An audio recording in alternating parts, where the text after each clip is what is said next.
você não corta minha cabeça hoje. Isso aqui é colocado na internet depois, Facebook e YouTube, à disposição de todas as pessoas. Você vai ter que chegar mais pra cá. Né? Tá sem foco. Agora eu vou. Muito boa noite a todos. Uma alegria, uma honra estar aqui com vocês, fazendo o que é mais importante para as nossas vidas nesse momento. Só essa certeza já é muito acalentador para a nossa alma. Ter essa certeza de que estamos fazendo aquilo que é realmente mais importante. Tanta perda de tempo que a gente tem na vida, né? A gente acha que só quem joga poder fora são os ricos que malversam seu dinheiro, são os políticos que usam mal o poder que tem. Nós também temos um poder. A gente gosta de dizer que a gente não tem poder, mas não é exatamente verdade. Dois poderes imensos estão na mão de todos nós, que é o tempo e o pensamento. São dois poderes imensos e a partir deles que tudo mais se desenvolve na nossa vida. O que nós temos feito com o nosso tempo? O que nós temos feito com o nosso pensamento? Hoje nós viemos falar um pouco a respeito disso, a partir de uma passagem de Jesus que a gente selecionou nesse livro, Filhos Pródigos, que veio através de nós, e que pega as passagens, as metáforas e as parábolas de Jesus, são várias no Evangelho. Jesus usou muitas comparações e historinhas para ensinar a gente a respeito de coisas fundamentais da vida.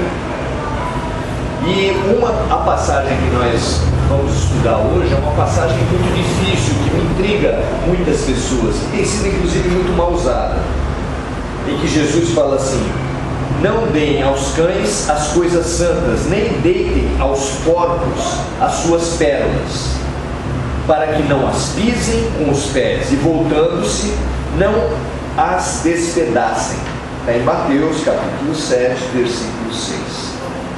Não dar pérolas aos porcos tem sido quase que um xingamento que as pessoas usam ao desprezar o seu interlocutor, ao ver que as pessoas nem sempre entendem, nem compreendem o nosso lado. Às vezes as pessoas falam umas para as outras: eu não vou dar pérolas aos porcos, como se assim estivesse desqualificando, xingando o seu interlocutor. Será que é isso que Jesus quis falar para a gente? É impressionante como a gente consegue desqualificar os próprios ensinamentos evangélicos pela nossa falta de compreensão. Porque realmente há uma diversidade muito grande de interesses e de entendimentos entre os seres humanos. E essa diversidade é objeto de uma angústia muito grande da nossa parte. Como pode tanta diferença? Em termos de renda, tem um pouco de diferença no mundo? Uma diferença imensa entre as pessoas. Pessoas que ficam discutindo sapatos caríssimos, vinhos de centenas de milhares de reais, carros milionários, vestidos de cristal. Tem pessoas que têm nas suas casas closets de sapatos, e as revistas ficam mostrando essas coisas, enquanto que tem pessoas que não têm praticamente nada. Eu me lembro de a gente ter ido visitar, eu era criança ainda, em família, nós fomos visitar um mosteiro e trouxemos uma plaquinha que ficou na nossa casa por muito tempo, e essa plaquinha dizia assim: eu que não tinha sapatos, encontrei um homem que não tinha pés. Por que essa diversidade? Nós temos 2 filhos, isso já nos intriga. Como é que eles podem ser tão diferentes? Eu tenho 2 sobrinhas, uma sobrinha dentista, bem colocada na sua vida profissional, iniciando, mas já bem colocada, e uma sobrinha autista, que nunca vai escrever o próprio nome, não consegue nem fazer bolinha. Por que essa diferença? A gente consegue entender bem isso? Por que tanta diferença na humanidade? Isso intriga muito, intriga particularmente quem está passando uma dificuldade. Por que eu? Por que comigo? Por que com os meus filhos? Isso angustia tanto a gente que às vezes a gente fica de mal com Deus. Porque quem vê o mal, quem vê a diversidade, quem vê a diferença muito grande que existe no mundo,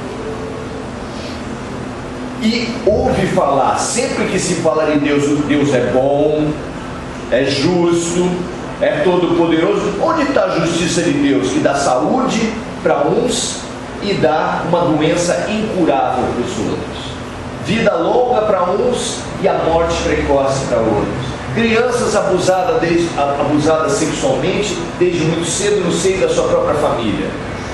Isso não mexe com vocês? Também, se não mexer isso, acho que não, a gente pode se enterrar. E todo mundo que vê isso, em algum lugar da sua alma se pergunta: onde estava Deus? Licença-prêmio? Férias? O que acontece que Deus permite que essas coisas aconteçam? Então, é importante que a gente veja as leituras. Nesse trecho do Evangelho, há duas leituras que eu identifico como possíveis. A leitura mais imediatista, que fala a seres mais avançados espiritualmente, a seres menos avançados, e não se deve dar lições espirituais para quem é muito atrasado. Não dar pérolas aos porcos, no sentido de não gastar o seu português, não gastar o seu tempo com pessoas que não têm capacidade de compreender. Muita gente, diante da diversidade, separa o mundo entre capazes e incapazes e fala assim: não vamos dar pérolas aos porcos, não vamos gastar o nosso tempo com quem não pode compreender. Essa é a visão mais imediatista, que trabalha com a superficialidade das coisas. Olhando essa mesma lição à luz das vidas sucessivas e da reencarnação, tudo toma um outro sentido. Porque daí essa diversidade que nos angustia,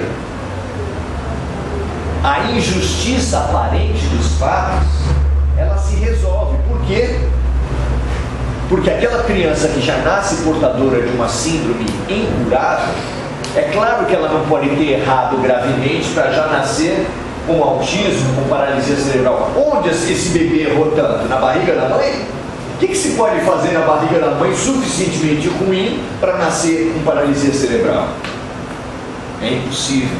A lógica diz para a gente que é impossível. E como a causa tem que ser anterior ao efeito, doença, se não veio na barriga da mãe, veio antes da barriga da mãe. E como é antes da barriga da mãe? É o quê? É uma vida anterior, é a lei da reencarnação. Somente através da reencarnação a gente é capaz de se reconciliar com a bondade e a justiça de Deus, porque daí as coisas se encaixam. Uma criança que é abusada aos 2, 3 anos de idade e que causa tanta pena e tanto ódio de muitos de nós contra o abusador, simplesmente com as vidas sucessivas se resolve com a mesma pessoa, sendo a mesma pessoa, porque afinal de contas Deus dá a chance de um abusador cair em si, se conscientizar e reparar os seus erros. Mas como alguns deles, talvez a maioria, não se recomponha, não se reconcilie com as suas vítimas, não ressarça os seus erros, é possível que alguns deles precisem, numa próxima vida, experimentar a dor que provocaram. E aí é que aquele que você tem raiva é o mesmo que você tem pena. Vocês entenderam?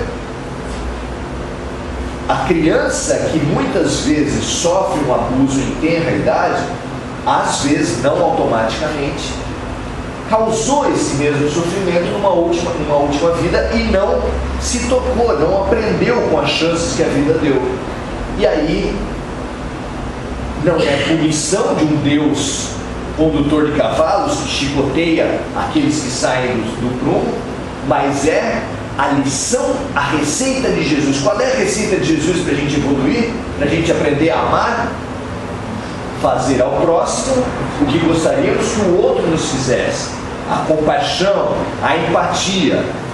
E quando a gente é chamado à compaixão e não faz por boa vontade, a gente é colocado no lugar do outro. Não faz pelo Espírito, é chamado a fazer na matéria. E é assim que o rico, numa vida que oprimiu pobres, pode nascer pobre.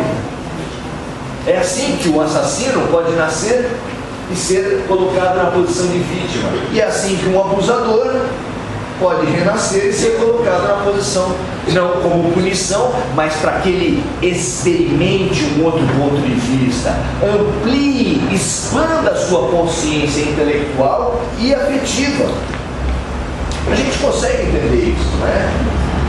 Só que quando a gente vem para o Espiritismo e não se desprende da nossa cultura do Deus irado, do Deus de vingança, que soltava raios sobre Sodoma e Gomorra pelos muitos pecados, a gente acha que a reencarnação é só um método novo de Deus punir. Tá vendo? Deus não mata mais a chata, tá ali, ó, pegando. Ora, se Deus lançasse raios sobre as cidades onde tem muitos pecados, vocês têm ouvido falar de terremoto em Brasília? Vulcão? É claro que esse Deus do Antigo Testamento, que era descrito ali, era o Deus que o homem primitivo conseguia perceber, mas Jesus já veio e já expandiu a nossa capacidade de entendimento. Então, como entender que não se pode dar pérolas aos porcos?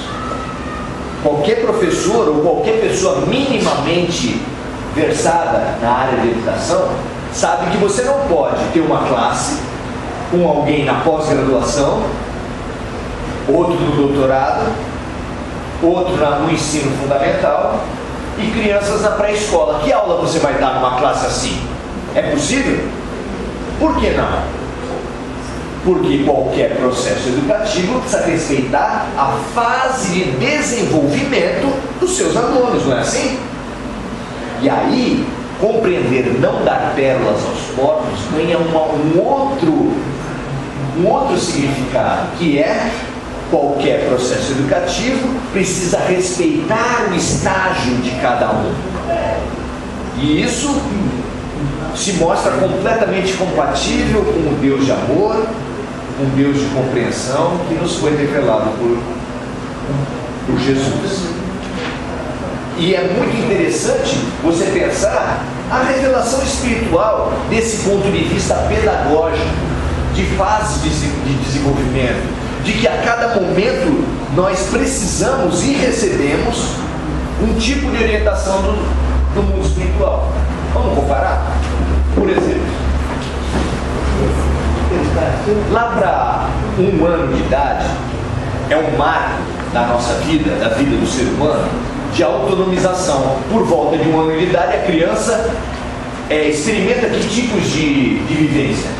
Vivências de autonomização importantes, como por exemplo, andar, como por exemplo, falar. São duas experiências super marcantes. Só que essa é a fase onde há mais acidentes domésticos. A gente ainda inventa aqui garrafa de detergente, às vezes é um verde bem chamativo, e a gente coloca em garrafa de Coca-Cola, debaixo da pia. Tem coisa mais atraente que isso? Ainda cheirosa. Aí a criança vê aquilo e às vezes ingere. Quem inventou que tomada tem que ser baixa, bem da alturinha de criança que está engatinhando? Quem foi? Certamente não era a mãe. Não é verdade? Certamente não era a mãe. Eu não consigo entender porque foi dado esse tipo de... Até pra gente, né, colocar, já não é tão cômodo. Pois é. Então, nessa idade, quando o seu filhinho, o seu sobrinho, o seu netinho está indo com o dedo na tomada, qual é a sua postura? 1 ano de idade. Vamos supor que você seja um técnico em eletricidade, você vai pegar a criança e dar uma aula sobre o efeito da eletricidade no corpo humano, o que a descarga provoca, o 110, o 220, o que gruda, o que expulsa, e ali, você acha que é assim que se trata uma criança com 1 ano de idade? Ela vai entender alguma coisa? Não. O que se fala com uma criança que está indo com o dedinho para a tomada? Uma palavra só. Não. E firme. Não pode ser aquele não que às vezes se fala para bebida, né? Não. Diferença. Não. É não. É claramente não. Pois o que o mundo espiritual nos trouxe na nosso aprendizado espiritual, como primeiro estágio, saindo lá do primitivismo, das ofertas de sacrifícios animais e humanos. O marco foi Moisés. Moisés foi o primeiro momento em que o ser humano largou daquela religiosidade de oferendas de toma lá da cá, baseado no imediatismo. E qual é a palavra mais constante dos 10 mandamentos? Vamos lembrar alguns dos mandamentos aqui. Não cobiçarás a mulher do próximo. Não matarás. Não prestarás falso testemunho. Qual é a palavra que mais repete? Não. Por que será? Porque talvez nós estivéssemos espiritualmente na idade de 1 ano de idade. Equivalente, naquela época, nós estivéssemos engatinhando, subindo, recém começando a falar. Mas alguns séculos depois, o mundo espiritual já percebeu que nós estávamos amadurecendo, já tínhamos condição de uma educação mais fina, e trouxe para nós a mensagem espiritual que é imprescindível no cuidado de qualquer criança. Segundo a psicanálise, segundo a psicologia, você tem duas funções que você precisa para cuidar bem de uma criança. O limite, que se fosse para ser expresso uma palavra, ela seria essa palavra, o não, e a afetividade. Não é fundamental a afetividade para cuidar de uma criança? O não é tão importante, a lei é tão importante quanto a afetividade.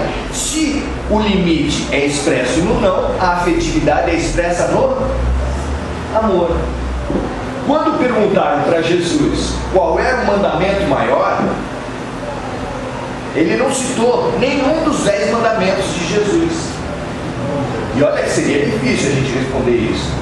Não cobiçarás a mulher do próximo, não prestarás falso testemunho, não matarás. Qual deles é o mais importante? Alguém consegue achar? Não tem como responder.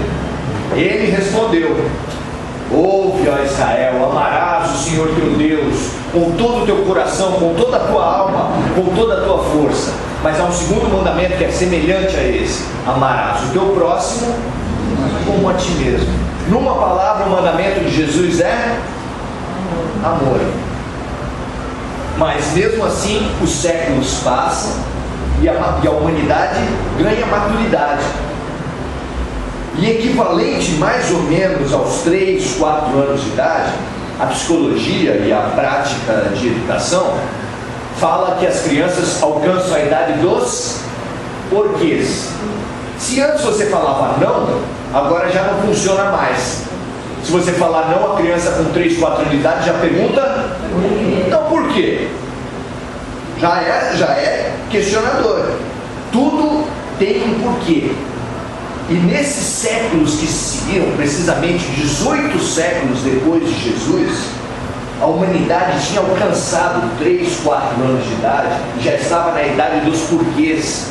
O ser humano, que engloba esse período que nós estamos, já não pode mais sofrer e receber do sacerdote a explicação assim: ah, o seu filho é autista porque Deus quis, o seu marido morreu porque Deus quis. A gente se satisfaz com isso?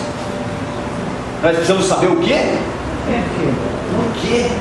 Nós estamos na idade dos porquês. E sabe o que foi que marcou a pedagogia espiritual quando nós chegamos na idade dos porquês? O Livro dos Espíritos, que é o primeiro e único livro que funda uma doutrina que é feito só de perguntas e respostas, mais precisamente 1019. Não imaginou? 1019 perguntas e respostas, e as perguntas mais complicadas. A primeira é: que é Deus? Já começou complicada. Por que vocês acham que o mundo espiritual nos trouxe à luz da terceira revelação, do Consolador prometido, através de perguntas e respostas? Na nossa comparação, porque nós estávamos na idade de precisar entender as causas. A sociedade, a humanidade já tinha tido o advento das ciências, já tinha se desenvolvido intelectualmente o iluminismo. Então era preciso, ao apresentar a luz, ao apresentar Deus para todos nós, entendermos as causas. Nós precisávamos de um alimento mais substancioso, a racionalidade, ou, como nós somos conhecidos, o Espiritismo, a fé raciocinada. E assim a gente vai percebendo que, pedagogicamente, é errado você dar para uma criança lições que ela não está ainda capacitada para entender, para aprender. Nesse sentido, fica claro a proposta pedagógica de Jesus: não dê pérolas aos porcos. Mas isso não é uma maneira de diminuir ninguém, é apenas reconhecer que qualquer projeto pedagógico precisa atender a necessidade de cada momento. Isso tudo nos fala da importância do tempo, de colocar a ação pedagógica e a nossa evolução no tempo. E isso é um grande ganho para a gente raciocinar a respeito disso. Qual a importância do tempo na nossa evolução espiritual? Ignorando essa questão, nós temos trazido desastres para a humanidade. Quer ver? Quando a gente ignora a necessidade do tempo acontecer para nós evoluirmos espiritualmente, nós que temos como modelo, como mestre, quem? Jesus Cristo. E nós que temos que nos angustiar muito porque é fácil alcançar Jesus? Gente, olha a posição que nós estamos existencialmente. É muito difícil. Vou sair agora voltei. É muito difícil a nossa posição. Por quê? Ter um modelo inalcançável não é angustiante? Eu sempre lembro do Edinho, filho do Pelé. É fácil ser filho do Pelé? É fácil ser filho da Xuxa?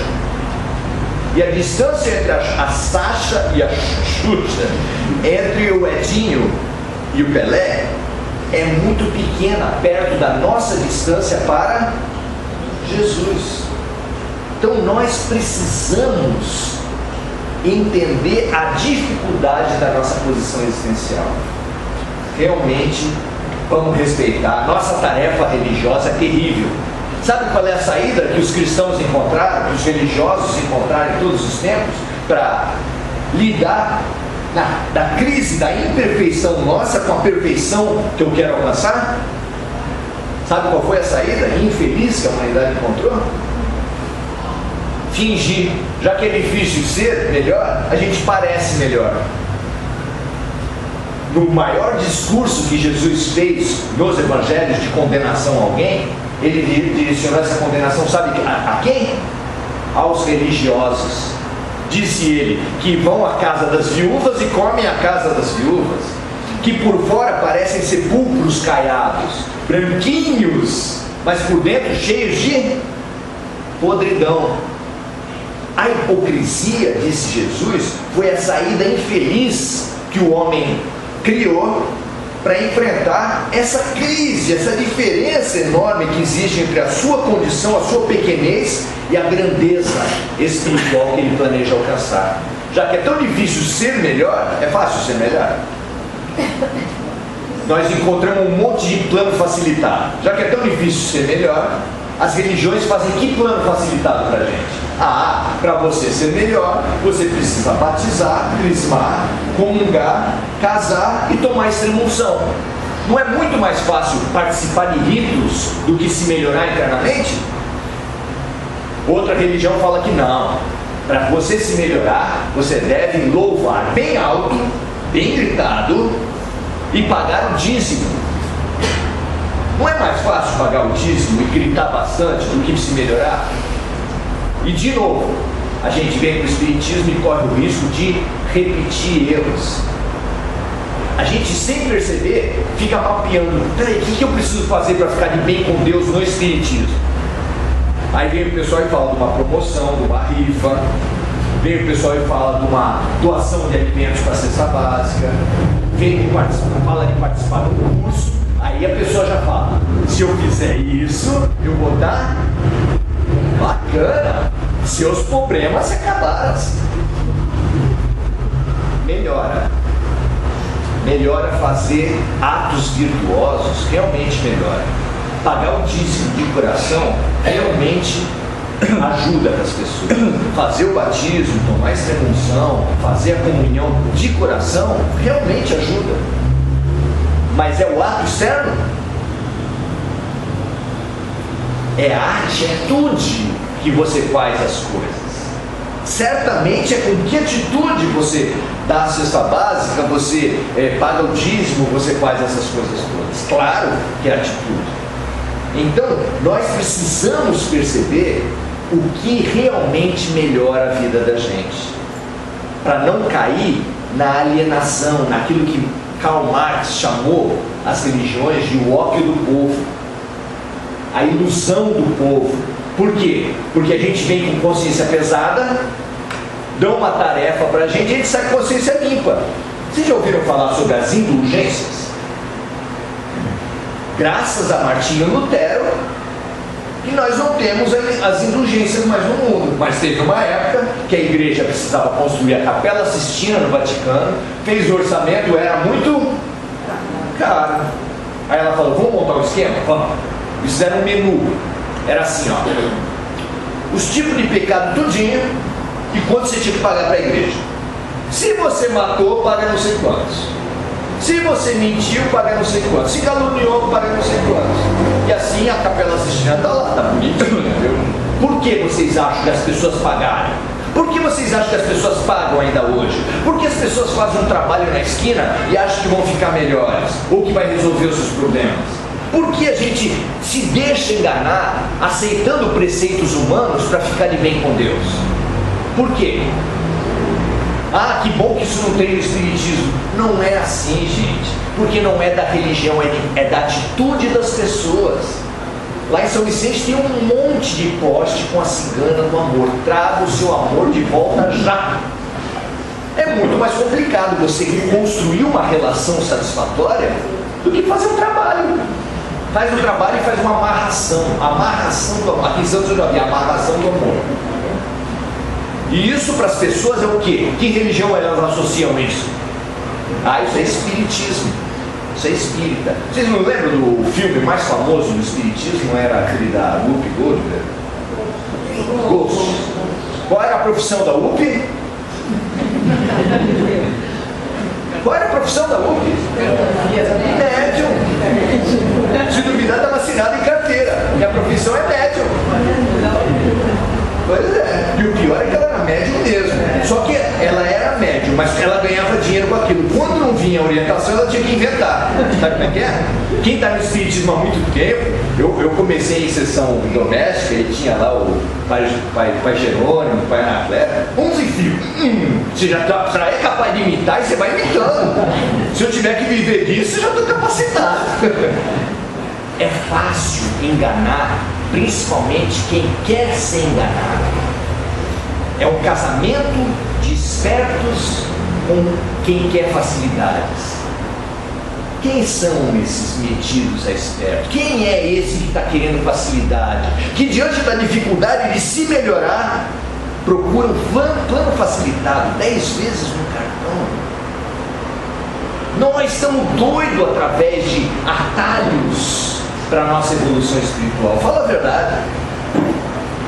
Mas há muito tempo que todos os grandes mestres falaram que o caminho é um só: a melhoria interior. Ah, mas não tem jeito. Não. Mas e se não tem atalho? Só tem um jeito de você ter um casamento mais feliz, de você ter ações melhores, de você resolver de fato a sua doença. Porque toda doença física é expressão de uma desarmonia espiritual. E se você vai para uma casa de oração de qualquer denominação e você recebe essa assistência, porque em toda casa de oração tem assistência espiritual. Chico Xavier era coroinha e já tinha a visão espiritual aberta, e ele falava que ele via nas missas grandes luzes ajudando as pessoas. Vocês duvidam disso? Ah, mas é missa. E daí? Limpeza espiritual. Resolve o problema essa limpeza espiritual? Não. Nós precisamos saber que não. Reiki, todas as técnicas que você imaginar, resolve? A medicina resolve? Nós precisamos saber que não resolve, gente, mas que ameniza os sintomas. O maior médium de todos os tempos, quem foi? Vocês podem estar induzidos a falar Chico Xavier. Eu diria que não. Eu diria que o melhor médium de todos os tempos chamou-se Jesus Cristo. E ele falou para as pessoas: vinde a mim todos vós que estáis sobrecarregados, porque eu vos... Ah, então Jesus só vai até o alívio. Qual é a técnica terapêutica que avança mais do que Jesus? Bom, alguém fala aí. Não tem, gente. Não tem. Nenhuma técnica terapêutica pode resolver os nossos problemas. Tira os sintomas, alivia. E para quem está sofrendo, puxa vida, vamos lá, vamos tomar um passe, vamos para o reiki, vamos para cromoterapia, vamos fazer o que for necessário. Qual é o problema de fazer isso? Nenhum. Mas no câncer mesmo, eu já vi, já ficou muito marcado na minha cabeça, uma pessoa que tinha feito a traqueostomia. Você sabe o que é, né? Aquele furinho que se faz aqui, por causa de, no caso dele, por causa de câncer na laringe. E ele pegava aquele furinho, que por mal dos males é do exato tamanho de um cigarro.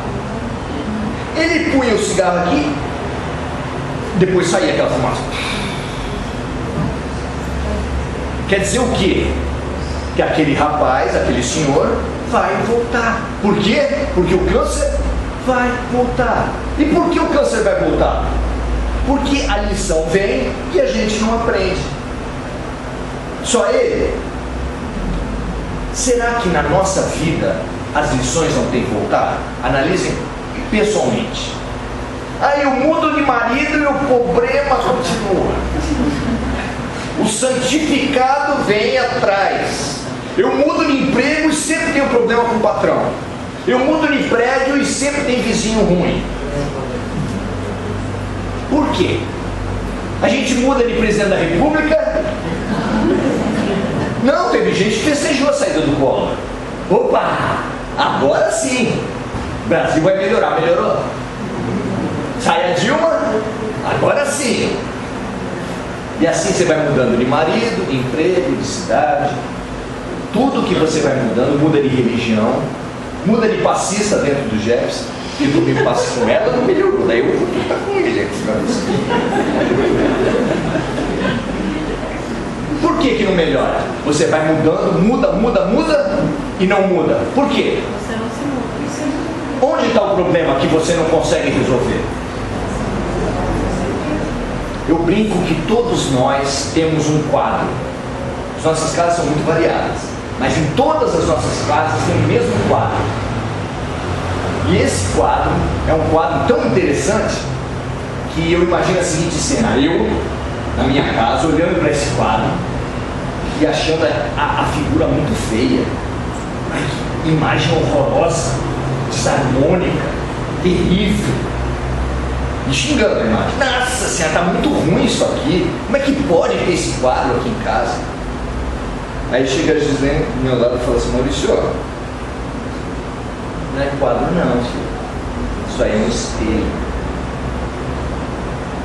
E a gente, quando vê espelho ruim, faz o quê? Quebra. O povo fala que quando a gente quebra espelho, ganha o quê? 7 anos de azar. No espiritismo é 70. Porque quando a vida te dá um espelho, na psicologia, espelho é o outro. Quando a vida te dá um espelho e você renega a lição, você não percebe que a lição não é para o outro, não é para lá fora. Eu estou cansado. Gente, se tinha alguém que quer fazer isso, não faça. Tem muita gente que depois da palestra vai falar: Maurício, eu adorei, essa palestra era ótima para o meu irmão, a minha sogra.